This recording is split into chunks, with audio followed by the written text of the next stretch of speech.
Searching for a home out of state or in an area that you haven't lived a long time in, it can be a daunting task. And as a top 10 realtor here in the Upstate, and as someone who has sold over 100 homes so far in 2024, I've learned a thing or two about what to look for and what to run away from when looking at homes.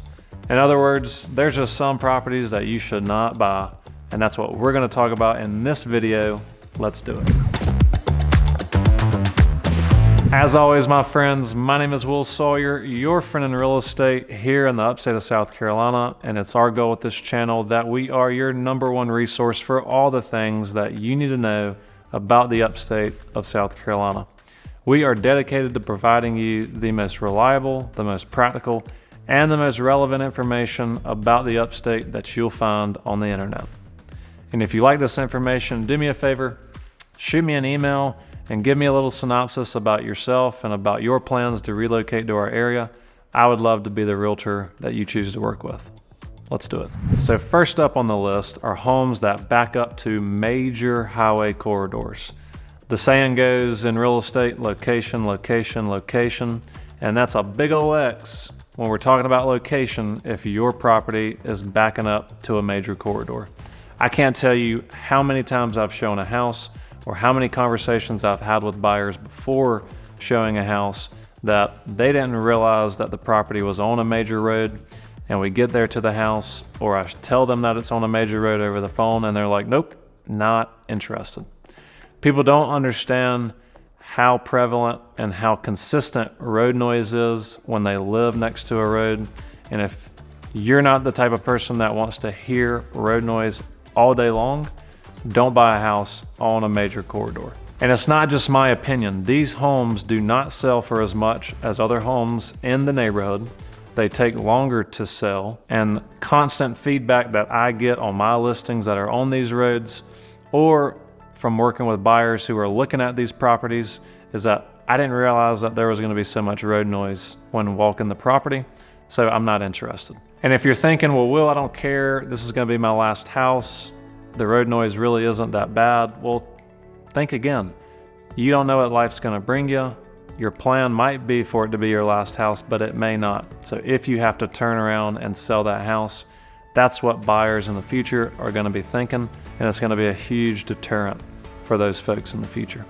So second up on the list are watch out for cheap flips. Now, we've all heard the saying, lipstick on a pig, and I've walked through many flips that have been just that, lipstick on an ugly old house. And as flips have gotten more and more popular, this is something that realtors and potential buyers have had to deal with more and more. Now, I'm not saying that all flips are bad. There's plenty of investors here locally that I know that take immense pride in their projects and their renovations. And you can tell when someone takes pride in what they're doing versus someone who doesn't, who's just trying to make a profit as quickly as they can when we're walking through homes. So things that I want to know if you think about writing an offer on a flipped home is, who did the flip? Was it Uncle Bobby or was it a licensed professional? And pretty quickly the listing agent will be able to tell you, and you'll know pretty quickly if it was done from a reputable contractor. And things that we need to be looking out for when we're walking through these homes that have been renovated are, well, what's the state of the floors? If a floor is already coming up in a matter of weeks, what's it going to be doing in a matter of months? What do the cabinets look like? Were they replaced? Were they painted? Is the paint chipping off? Do the cabinets look like crap? What's the paint on the walls look like? Was the roof replaced? What about the HVAC? How old are these systems? There should be a seller disclosure statement in the multiple listing service that I can look at. And if a seller refuses to disclose how old these systems are, they know how old these systems are. They got an inspection when they bought the house, so they have some idea of what the status of the major systems are. And if they're refusing to provide that information, that's a big red flag in my opinion.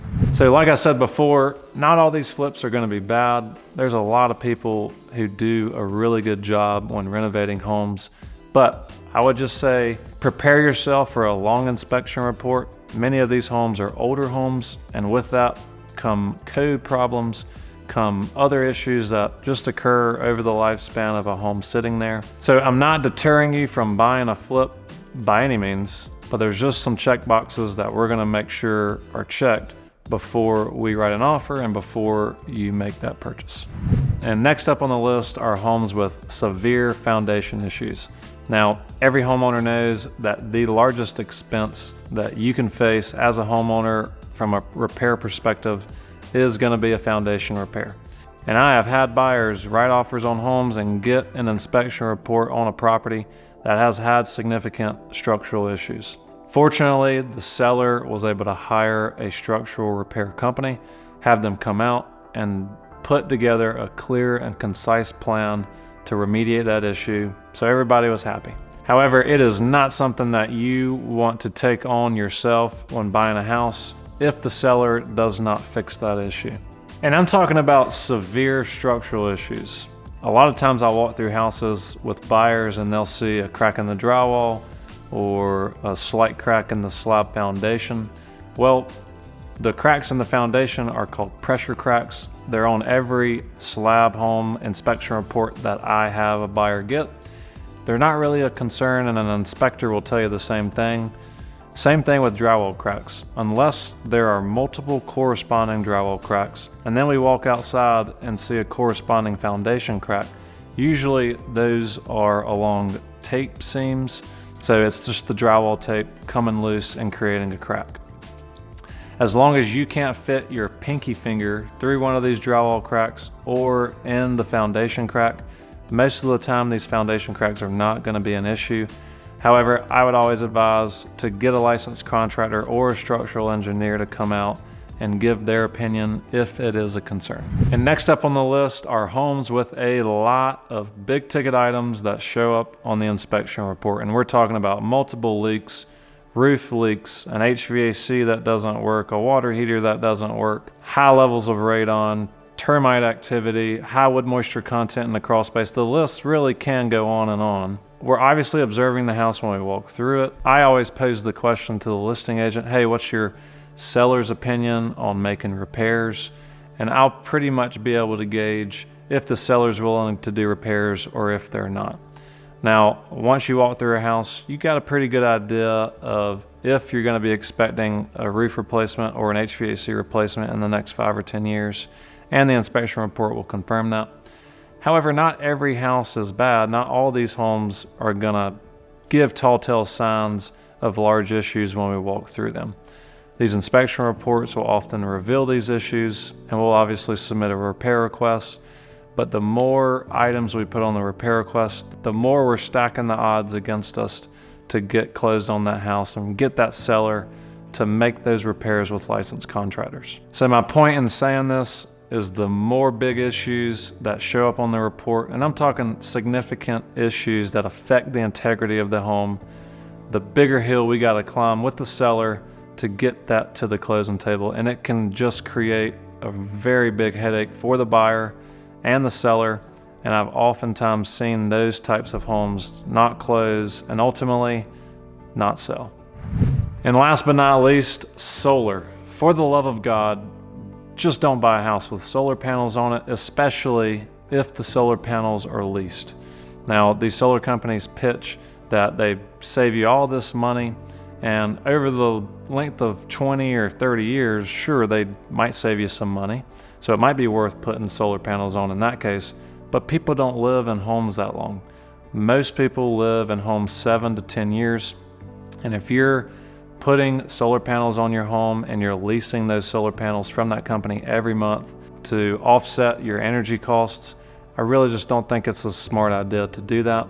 And as the buyer, in addition to qualifying for your mortgage payment, you're also going to have to qualify for the lease payment on the solar panels, which creates a whole nother hassle, a lot more paperwork, and a much bigger headache for you as the prospective homeowner. Now, if these solar panels are owned, that's a different story because there is no lease payment, and you want to make sure that the roof was replaced when those solar panels got installed. Because if the roof is, say, 10 years old when the solar panels go on, well, you're probably going to have to replace that roof in 10 years, and you can't just replace the roof. You got to take the solar panels off, and the solar company's got to be the one to do that. You got to hire a roofing company to demo the roof, put a new roof on, and then the solar company is hired to come back out and put the solar panels on again. So the short version is just don't buy a house with solar panels on it. But if you're adamant and you love this particular house, there's just some steps that we're gonna have to take to make sure that it's still a good decision. So I hope all that information was helpful in determining what to look for and what houses not to buy when you're looking for a home here in the upstate of South Carolina. And always, my name is Will Sawyer, your friend in real estate. And if you're thinking about relocating to the upstate, I would love to be the realtor that you choose to work with. So please call me or text me at my cell phone number below, or shoot me an email at my email below. I would love to chat with you about what your relocation to the upstate could look like here in a few months. Thank you.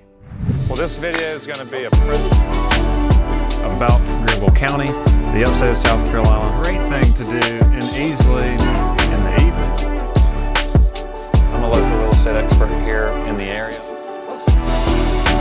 All time, we're right behind me is a really cool place called Freight Yard.